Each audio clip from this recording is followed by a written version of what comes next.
Gelap soalnya. Sebentar. Oke, ini dia.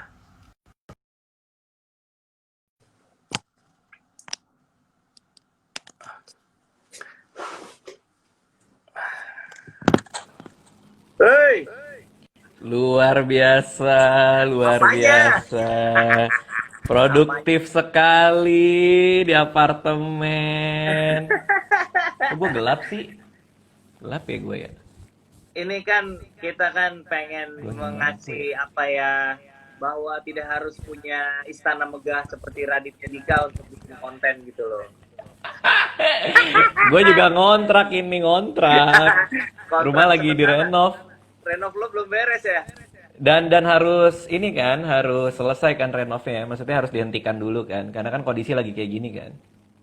Oh, konstruksi berhenti. Berhenti, semua tukang berhenti. Oh gitu. Oke oke oke oke oke. Ya udahlah, kita dari kemarin ngomongin soal penulisan nih, Dit. Iya, iya, iya, iya. Gue seneng karena Goyang-goyang. bisa, thank you banget sebelumnya bisa meluangkan waktu, karena menurut gue lu tuh kan lahirnya di era yang berbeda ya. Maksudnya kayak kemarin episode terakhir tuh gue ngobrol sama Almira Bastari gitu soal Wattpad dan bagaimana generasi baru ini Wattpad lahir dia. di Hmm. Wattpad gitu. Lu boleh ceritain gak sih dulu dulu zaman lu pertama kali belajar nulis? Gue rasa belum ada sosial media, mungkin jangan-jangan edit ya. Ceritain awal lu nulis dong, Dit. Oke, ini menarik banget ya. Lu bikin acara writer's talk. Jadi orang nih masih tertarik nih sama kehidupan penulis-penulis ya. Ya dibandingin profesi-profesi kreatif lain, penulis tuh kayaknya gimana ya? Artis, YouTuber, tapi penulis tuh udah terdengar apa ya, menurut menurut gua kayak udah terdengar lama banget gitu, ngerti gak sih? Nggak apa-apa, gue mendingan bikin sesuatu yang ditonton nggak terlalu banyak orang, tapi walaupun yang nonton nggak banyak, tapi misalnya bisa lahir satu, dua, tiga orang penulis baru dari obrolan kita kan berarti lumayan, Dit. Luar biasa, luar biasa. Cuman memang kalau menurut gua nih, basic semua orang ya, lo mau jadi aktor kek, lo mau jadi YouTuber kek, atau lo mau jadi di bidang kreatif yang lain, kayak kita stand up comedian, itu basicnya tuh mendingan lo belajar nulis sih. Karena akarnya tuh dari situ. Lo bisa kemana aja gara-gara lo punya basic menulis. Tapi kalau kita mau jawab pertanyaan lo tadi soal kapan gue suka nulis dan lain-lain, itu sih dari kecil gue sudah punya ketertarikan dengan mendengarkan cerita orang atau mengkonsumsi sebuah cerita gitu. Jadi kalau kecil tuh ibu bapak gue suka beliin gue buku, tahu nggak sih lo buku cerita yang ada Ya, Nick pesan Carter, Nick Carter. moralnya? Ah, nih Carter apaan tuh? Gue nggak tahu Nick Hah? Carter. Gua nggak tahu nih Carter sih. Nggak, never mind, never mind. Browsing aja ntar. Oke, Tanya Panji, tanya Panji. Ayo, ya, terus. oke.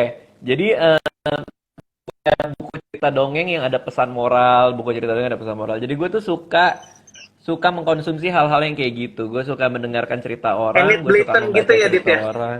Ya, yang kayak gitu-gitu. Dulu yang Tiga Sekawan, yang detektif-detektif itu loh, yang Alfred Hitchcock Ya. seri punya itu, yang belakangan gue baru tahu ternyata bukan si Hitchcock yang nulis. Jadi ya, Oh gitu. gue awalnya dari situ gitu, awalnya dari situ. Tapi makin tua, gue makin menyadari bahwa bercerita aja mungkin tidak cukup gitu ya, makin dewasa. Gue lebih tertarik memasukkan elemen komedi ke dalam cerita-cerita yang gue bikin atau mengkonsumsi komedi di cerita-cerita yang gue dengarkan gitu. Jadi makin lama makin mengkerucut tuh bahwa gue suka storytelling, gue suka bercerita, gue suka mendengarkan orang cerita, tapi secara spesifik gue lebih suka komedinya gitu. Oke, tapi lu mulai mulai nulis kayak, gue nulis itu di mana, di platform apa dan kapan? Dunia ini berubah sangat cepat sekali ya. Kalau gue dulu nulis, gue punya dairyland.com dulu banget. Jadi di internet gue nulis sehari-hari gue ngapain gitu. Jadi mungkin platform pertama gue yang bisa orang konsumsi secara masif adalah di dairyland.com itu. Gue baru Baru denger akhirnya pas, Dairyland. iya Baru iya tahu iya gue. itu ada. Dan udah tutup, udah tutup. Jadi tuh kayak angkatan lama yang sampai sekarang orang mungkin nggak tahu tiba-tiba tutup aja. Jadi ya abis itu baru blog ketika gue SMA kelas 1 gue udah mulai nulis di blog, mulai nyaman cerita. Lama-lama ya platformnya jadi berubah sendiri kan, abis itu ke film, ke YouTube dan lain-lain gitu. Sorry, ketika di blog lu kelas 1 SMA, anak kelas 1 SMA ngeblognya tuh cerita apa? Apakah cerita sehari-hari seperti cikal bakal yang kelak jadi buku-buku lo gitu? Kenapa? Lo ngeskip tadi internet lo? eh yang lo tulis ketika itu di satu SMA itu lo blogin apa cerita sehari-hari yang akhirnya kayak kita baca di buku-buku lo seputar personal life lo gitu. Iya. Pas kelas 1 SMA iya, karena cerita-cerita gue di SMA itu kan ya akhirnya dikompilasikan jadi buku gue gitu di blog gue iya. Jadi emang cerita sehari-hari yang gue ceritakan dari sudut pandang komedik aja. Tapi lo ketika lo mulai nulis berarti lo memperlengkapi diri lo dengan skill nggak sih? Maksudnya apa kayak lo mencoba untuk cari tahu caranya nulis gimana sih? Terus lo belajar sesuatu atau lo nulis aja udah? Karena gue hidup di keluarga akademisi, nyokap gue dosen, terus ya kalangan peneliti lah gitu. Dulu kan nyokap gue juga kerja di Badan Tenaga Atom Nasional.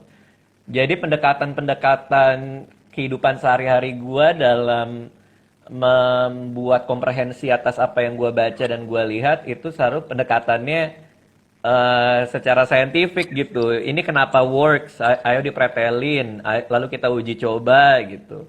Ini kenapa bagus? Ayo dipretelin, lalu kita replikasi gitu. Jadi em, dari awal gua SD baca buku Lupus Hilman Hariwijaya pun gue juga udah suka garis bawahin bagian mana yang gua anggap lucu dan coba gua cari formula apa sih di balik eh, kenapa gue tertawa membaca cerita itu gitu.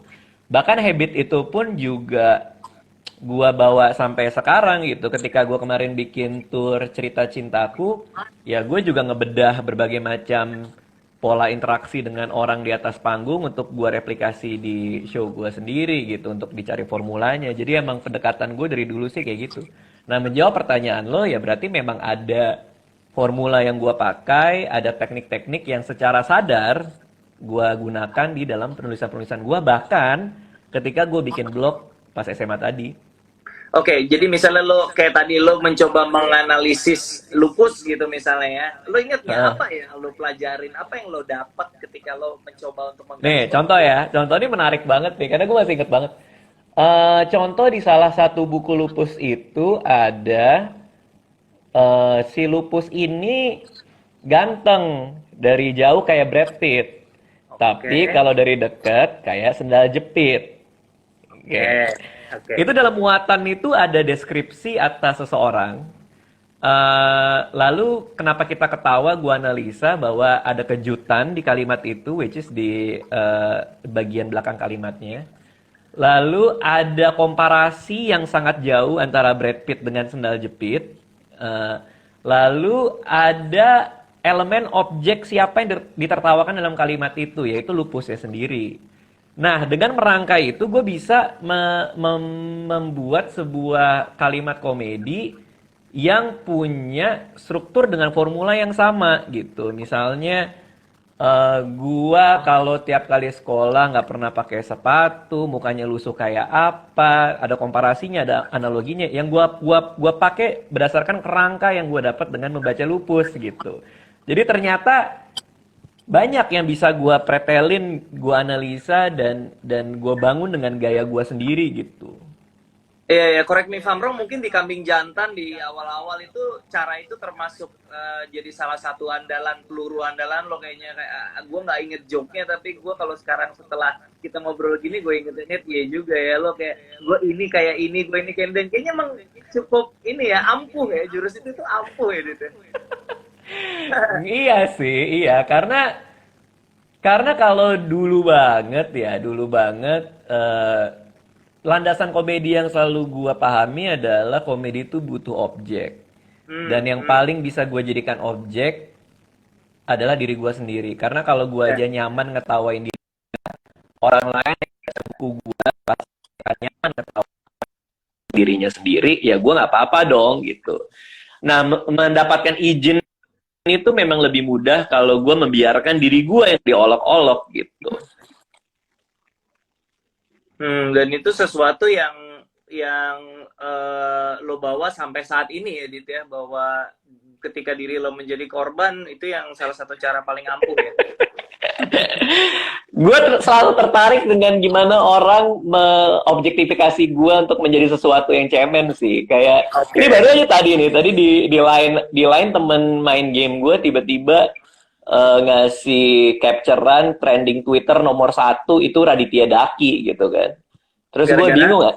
Anjir, kenapa ada Raditya Daki jadi trending nomor 1? Ternyata si Viko lah bikin video soal jangan bajak buku lah, jangan bajak buku bla bla bla segala macam, ujungnya Raditya Diki aja nggak jadi Raditya Daki gitu. Terus orang jadi rame kan nge-DM DM gua lah, Raditya Daki, gua ngupload foto anak gua aja barusan banget nih ada yang komen, ini tampang anak lu mungkinnya nggak rela punya bapak Raditya Daki gitu kali ya.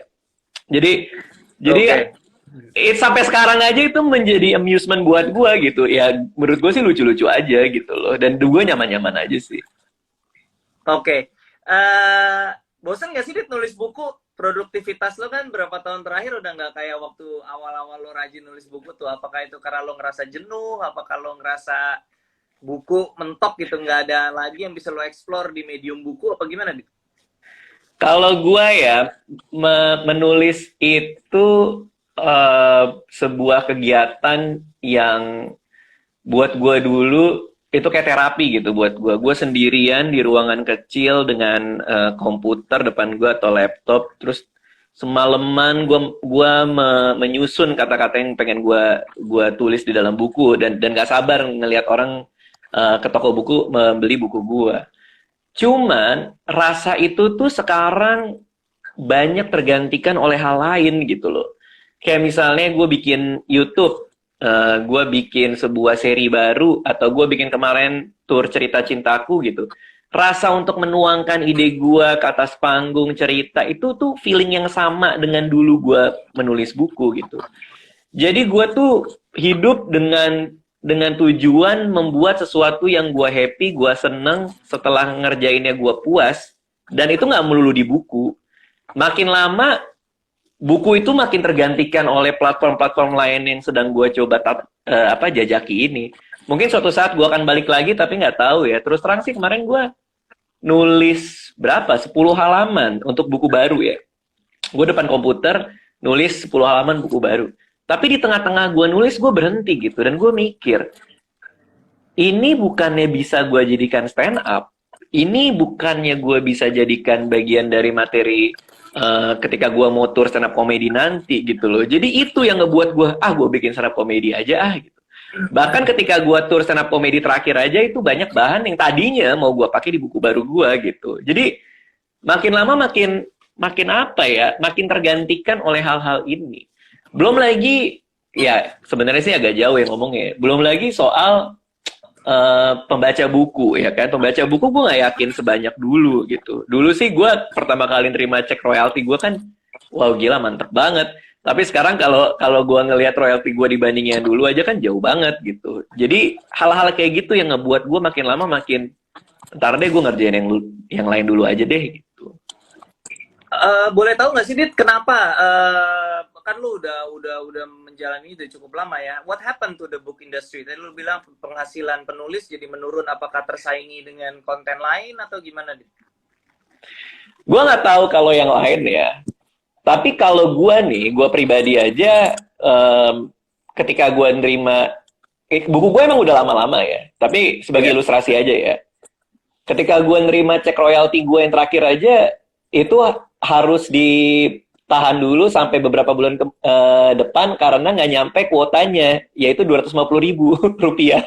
Jadi karena royaltinya tidak mencapai 250.000 rupiah, maka kita kumpulin dulu ya, nanti baru dibayar gitu. Terus kayak, oh ya sekarang kenapa? What happened? Ya. Jadi kayak apa ya? Gue nggak tahu apa yang terjadi. Tapi kalau boleh menganalisa goblok-goblokan ya, buku itu kan adalah sebuah form of entertainment. Lo ter-entertain dengan membaca buku. ketika lo punya duit 50.000 Ya. untuk menghibur diri lo, nah lo milih mau menghibur diri lo dengan cara apa? Film, beli kuota buat Netflix yang which is di atas 50.000, beli kuota buat Ya. macam-macam lah gitu, atau lo mau jalan-jalan, atau lo mau nongkrong di sebuah tempat di mana gitu, beli kuota buat nonton YouTube. Jadi duit 50.000 ini yang dulunya saingannya cuman film dan kawan-kawan ya, sekarang saingannya jadi banyak banget.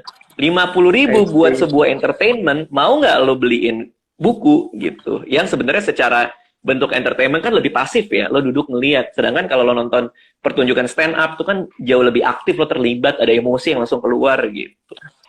Menurut gua ya, analisa bego-begoan aja ya. Ya, I guess it makes sense. Jadi kalau teman-teman kalau bertanya-tanya kenapa sekarang Gramedia jualan obeng, ya kira-kira itulah tadi ya penjelasan. Emang iya Gramedia jualan obeng? Ada obeng, ya nggak percaya. Yang bener. Coba yang lu ke bener Gramedia jualan obeng. Lo ke Gramedia Tim, ada satu section hardware man. Ada kayak di Ace gitu, anyway. So, jadi oke, itu hardware jualan buku ya sekarang ya. Tapi di sebelah rak tangga ya. Ace Hard. Ini serius jualan buku. Enggak. Terus jadi gantian kan. Enggak, karena ya, terus saking gilanya gue udah gak tau lagi. Iya, oke. Jadi gue ngerti tadi. Jadi maksudnya cara lo melampiaskan kreatif keresahan lo dulu lewat buku. Sekarang lo udah punya banyak opsi untuk melakukan itu, jadi lo lakukan. Nah sekarang tadi kan lo sempet sebut tuh cerita cintaku yang gue tau kemarin lo sempet tour, mungkin karena sekarang corona agak repot. Nah di cerita cintaku itu kan gue juga nonton di YouTube-nya dan formatnya cukup fresh. Cuman pertanyaan gue, Dit, emang lu masih resah, Dit, sama persoalan-persoalan percinta-cintaan gitu? Dengan lu udah punya anak ya, maksudnya kan sekarang dinamika rumah tangga dan segala macam, apa lu masih genuinely interested gitu sama hal-hal remeh di percintaan remaja gitu? Ini internet lo apa internet gua ya? Coba teman-teman tolong di komen ini yang bermasalah internet gua apa internet Radit nih? Ya 4G dah. Bentar. Udah belum? Udah. Better. Nah, udah. Mungkin gua kali ya. Oke, jadi cerita cintaku itu terbagi menjadi 2 bagian. Bagian pertama gue stand up, bagian kedua penonton yang maju, ya kan? Iya. Nah, ketika gue stand up, keresahan gue itu adalah menjadi seorang bapak baru.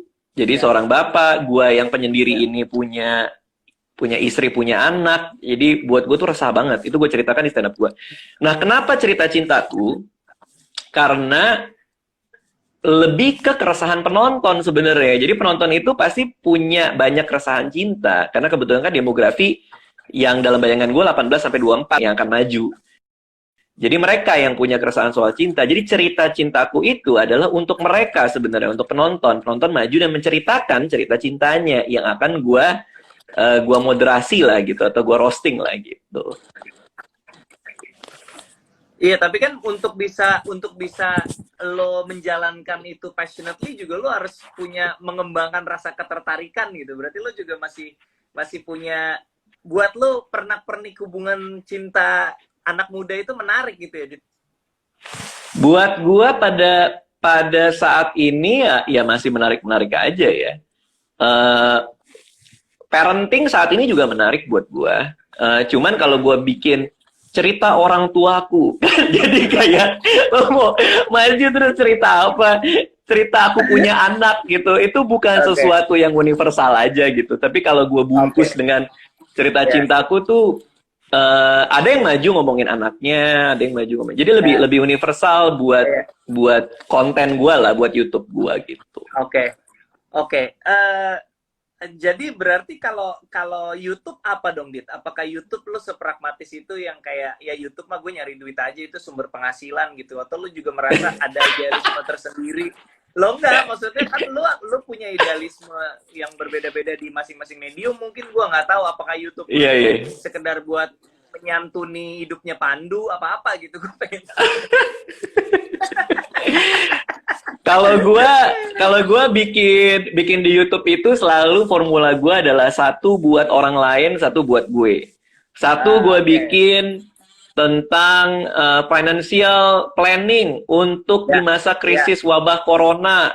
Ya nonton Sama cuma Ricky dua ya, ratus ya. ribu sama Mbak Wina. Terus besoknya gue bikin main Mobile Legend, bikin meta aneh-aneh gitu. Ya nonton banyak gitu, 1 juta gitu. Jadi Ya. satu buat gue, satu buat orang lain. Satu buat gue, satu buat orang lain. Itu membuat gue cukup waras untuk tetap membuat konten gitu. Karena gue tahu apa yang gue pengen, tapi ya udahlah karena banyak orang yang minta juga, gue coba bikin apa yang mereka pengen. Siapa tahu gue bisa nemu jalan tengahnya gitu.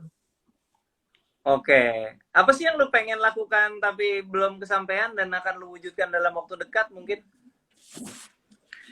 Keluar rumah sih, itu udah gue udah kayak bener-bener udah lama Lah, banget di sini ya. lu kan anti sosial, Dit. Ngapain lu kangen keluar rumah? Tapi gue kangen duduk di Liberica sendirian. Gue kangen dengan kopi hitam Liberica duduk di depan pinggir Citos dan tidak ada yang duduk bersama gua kangen di luar sendirian. Gue di rumah sendirian juga susah juga nih, istri gue tiba-tiba bisa buka pintu kan. Cuman kalau kita mau balik ke writer stock-nya ya, ilmu paling gampang soal menulis yang gue aplikasikan hampir di semua platform gue, terutama di YouTube, adalah untuk punya premis yang baik, which is adalah seseorang punya tujuan dan ada halangan. Jadi kalau kita bikin premis itu setajam, seklir mungkin, lo mau bikin apa aja udah jadi utuh gitu loh. Kayak misalnya gue bikin vlog, semua orang bikin vlog. Tapi ketika gue mau bikin vlog, gue juga udah mikirin apa tujuan gue di cerita vlog hari ini, halangannya apa, dan apa yang terjadi gitu, resolusinya apa. Sehingga vlog pertama gue bikin lagi deadline nulis, tapi harus pacaran, yang terjadi apa, dimarahin produser apa enggak gitu. Tapi itu gue rangkai jadi vlog. Jadi menurut gua penting banget punya basic menulis. Walaupun buku sudah tidak menjanjikan sekarang, walaupun royalti juga udah nggak sebanyak dulu gitu loh. Tapi penting banget untuk punya dasar ilmu menulis karena lo mau jadi YouTuber pun kalau lo pegang premis itu kuat-kuat, pasti akan bagus-bagus juga secara tontonan gitu loh. Oke, jadi kemampuan menulis itu bukan hanya penting buat orang yang mau jadi penulis per se, tapi juga orang yang mau jadi YouTuber pun punya basic menulis. Sekarang kalau misalnya orang ada yang mau jadi YouTuber terus, tapi gue nggak punya basic nulis, gimana? Where do we start? Gimana cara ngelatih instingnya, Dit? Ngelatih sense-nya gimana, Dit? Waduh, kalau sense itu kepekaan ya. Sense itu masalah sering-sering melakukan yang salah kalau menurut gua. Semakin sering lo salah, semakin sering lo tahu ini tidak terkomunikasikan dengan clear, semakin lo tahu gitu bahwa next gua nggak kayak gitu. Jadi penting untuk terus nyoba dan tahu kalau lo salah. Masalahnya adalah banyak YouTuber yang ngerasa kontennya nggak berkembang. Ketika ditanya kenapa konten lo berkembang, yang disalahin penontonnya goblok, penontonnya nggak ngerti. Ini gue kayaknya keduluan deh. Kayaknya selera gue udah lebih dulu deh daripada mereka. Mereka ketinggalan nih, ini selera gue buat 5-10 tahun mendatang. Mereka baru nyadar ini keren gitu. Tahu-tahu tua aja loh. Yang maksud gue adalah untuk punya rasa rendah hati itu untuk tahu bahwa ini nggak works nih. Ayo cari lagi gitu. Orang yang gue dengerin pasti selalu tim gue gitu. Tim gue umurnya masih 21-22 tahun, tapi orang pertama yang gue tanya tentang ini gimana menurut lo, gue akan dengerin gitu. Ya. Jadi humility itu penting ya, rasa rendah hati untuk mengakui dan belajar terus gitu ya. Kayak tadi contoh lu itu di stand up juga terjadi banget sih. Gila, penonton gue nggak ngerti. Iya, di mana-mana. Yang disalahin penonton ya dong. Yang lu bilang self-serving bias itu ya. Self-serving bias, iya. Jadi menurut gue itu penting. Nah, buat orang di luar sana yang pengen jadi penulis, gue tuh ngomong kayak gini karena gue curiga nih anak gue jadi penulis nih. Karena kerjaannya setiap hari tuh baca buku-buku yang gambar-gambar gitu. Baca buku, dia ngeliatin, kalau digangguin dia marah gitu. Jadi gue udah kayak jaga-jaga nih, ini gimana nih nasihat-nasihat apa yang harus gue siapkan buat dia gitu. Saran gue adalah untuk tahu basicnya dulu, yaitu premis, karakter, tujuan, halangan. Terus yang kedua adalah untuk tahu bahwa setiap cerita yang baik pasti dibumbui oleh konflik yang baik. Jadi gimana cara lo set up si video lo, gimana cara lo stand up lo, gimana lo set up penonton yang naik ke atas panggung ketika gue ngerosting di cerita cintaku, untuk tahu ini punya potensi konflik nih di dalam ceritanya, atau dengan gua atau dengan penonton yang lain gitu. Gitu sih. Menarik. Jadi yang selama ini buat gue, selama ini kita mematuhi pakem karakter, tujuan, halangan, premis dan sebagainya untuk dalam mindset membuat skenario film, ternyata buat lo itu juga applicable, bahkan hal sesimpel vlog atau video YouTube juga itu akan memperkuat konten lo gitu ya, Dit ya? Oh iya banget, iya banget. Bahkan untuk konten gue yang kemarin-kemarin pun juga kayak gitu. Ketika gue mempresentasikan cerita apa yang hari ini mau gue bawakan, ya gue bilang hari ini gue mau ini tapi ada ini gitu. Kayak segampang kemarin gue bikin konten beli skin Mobile Legend sama istri gue, sama Anissa. Karena kita baru dikasih diamond sama Just No Limit kan. Jadi yang gua coba ramu adalah gimana si Anissa itu nggak mau ngebelanjain diamondnya, tapi menurut gua ada skin yang lucu banget. Jadi ada satu karakter game tuh yang mirip banget sama anak gue gitu. Jadi gimana caranya gue meyakinkan dia supaya dia bisa ngebeliin diamond itu gitu loh. Segampang itu aja sebenarnya gitu. Tapi kan kalau lo bikin video belanjain skin Mobile Legends cuman yang hai sayang, kita hari ini belanja skin Mobile Legends yuk, ayo, udah selesai kan video lo kan? Nggak ada apa-apa gitu loh. Gitu sih. Iya. Lu mengaplikasikan ini di tutorial masak air, gue rasa enggak ya, agak susah. Ya. Tujuannya gue mau masak air, halangannya gue goblok, udah gitu aja sih. Oke lah, Dit. Dari kemarin salah satu topik yang berulang di episode Writer's Talk ini kan udah episode 9 adalah tentang writer's block atau buntu gitu, dan mungkin teman-teman di industri kreatif lain juga ngalamin buntu, dan gue inget banget lo salah satu orang yang bilang writer's block itu mitos, kalau nulis jangan diromantisir, just sit down and write gitu. Cuman kan itu secara teori terdengar sangat solid dan sangat memotivasi, tapi in reality kan tidak semudah itu, Dita. Saat lo lagi bener-bener lo punya deadline and then lo nggak punya waktu untuk memanjakan diri lo sendiri, dan lo harus nulis padahal lo lagi kayak mungkin lo lagi ada mood yang nggak enak atau energi lo lagi terkuras untuk hal lain, tuh gimana Dit manage-nya, Dit? Nah, gua tahu omongan itu pertama dari guru nulis gua, Mas Salman Aristo kan. Waktu itu gue masih kerja di sebuah perusahaan, Mas Aris kalau nggak salah juga masih jadi wartawan. Terus gue nanya Mas Aris, gimana sih caranya buat nemuin waktu? Kok bisa sih Mas Aris nemuin waktu untuk nulis? Yang dia bilang ke gue adalah jangan cengeng, dia bilang. Lo kalau misalnya mau nulis ya nulis, nggak usah bilang gue nggak bisa nulis karena ini, gue nggak bisa nulis karena itu. Yang paling sering jadi kambing hitam kan mood, ya kan? Gue lagi nggak mood nih, writer's block nih gitu.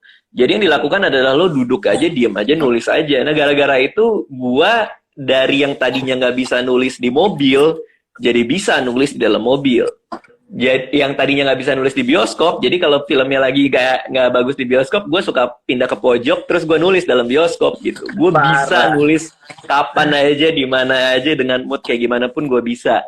Nah pertanyaannya adalah jadinya bagus atau tidak, kan cuma tinggal masalah itu kan. Jadinya biasanya kalau lagi writer's block ya pasti jadinya jelek. Cuman kan satu halaman tulisan jelek bisa diperbaiki jadi tulisan lumayan. Tulisan lumayan bisa jadi tulisan bagus. Jadi intinya adalah untuk nggak stop gitu. Lo kalau punya 0 halaman nggak ada halaman yang bisa lo edit gitu loh. Jadi menurut gue ya diterusin aja, dipaksain aja gitu. Dipaksain aja, kalaupun hasilnya jelek, at least you got something to work on ya, daripada lu nggak punya apa-apa, nggak bisa diapa-apain juga ya. Iya. Okay. Kalau istilah gue ya, kalau misalnya gue recording video gameplay, gue lagi main apa gitu kan, main Sims nih, gue ada seri baru soal main Sims di YouTube. Ya gameplay gue tuh mungkin 2-3 jam, tapi yang jadi video paling cuma 10 menit. Jadi emang mencari mana yang paling bagus dari sesi 3 jam itu gitu. Oke. Teman-teman kalau ada yang mau nanya, tapi pertanyaan serius ya, pertanyaan serius. Dari tadi banyak yang nanyain kumis lu, Dit. Gue perhatiin, Dit, kumis lu ganggu banget ya menurut orang-orang. Gue selama di rumah gue masih mau manjangin nih. Kenapa sih sampai lu? Selesai nih. Semua COVID-an ini. Ada apa? Ada sesuatu yang membuat lo memelihara kumis dan jenggot lo itu apa? Kenapa? Enggak. Emang gue pengen aja. Jadi keluar rumah nanti gue rapi. Jadi gue pengen tahu seberapa lama sih ini masalah di rumah ini gitu. Oh, jadi lo akan piara terus sampai lo bisa keluar rumah gitu? Iya, sampai gua kuat meliharanya. Istri gua sih udah kayak, itu apaan sih? Kenapa jadi kayak gitu? Gue juga nggak tahu sih. Jadi ini kumis terpanjang gue selama ini nih. Iya, iya, iya, iya, iya, iya. Kumisnya panjang kayak antrian chat time, ya, ya, ya. Oke, nggak ada yang nanya. Dari tadi yang nanya gue perhatiin ngomongin kumis lu mulu. Yang kemarin nanyanya apa? Kemarin pada nanya apa? Kayaknya kalau yang lain narsum lain orang nanya serius, Dit. Kalau liat muka lu kayaknya nggak ada yang mau diajak serius. Bingung gue. Iya, kayak nggak percaya gitu. Nggak percaya gue punya teknik. Ya Allah, gue punya teknik loh. Ada loh gue tekniknya loh. Ada loh. Kenapa sih kalian nggak ada yang mau nanya kalau ke Radit nanyanya yang gini-gini gitu. Aduh. Bentar. Gue coba browse dikit ya.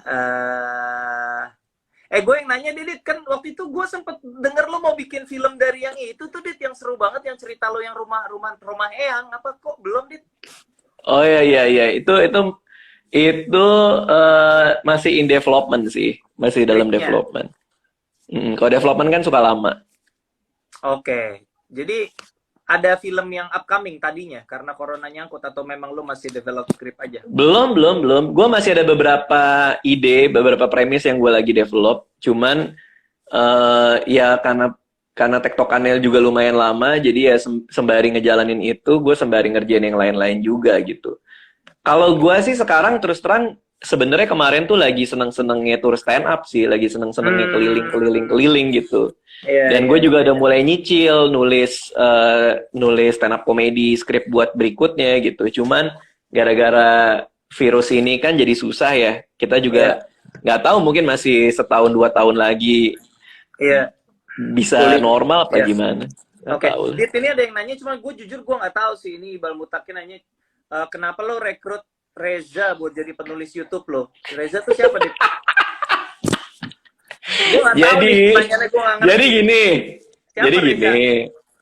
Jadi gini, gue punya YouTube kan. Nah, di YouTube gue tuh ada kreatifnya, ada tim kreatif lah. Penulisnya itu salah satunya namanya Reza Kumar, ya kan? Gue buka lowongan. Nah, kebetulan dia masuk ketika gue interview, bagus. Wah nih, pinter nih anaknya, masuklah. Ternyata dia pernah ikut kelas nulis gue dulu banget, 3-4 tahun yang lalu gue bikin. Dia, wah, bikinin ide konten gue jadi menarik semenjak ada dia. Bagus.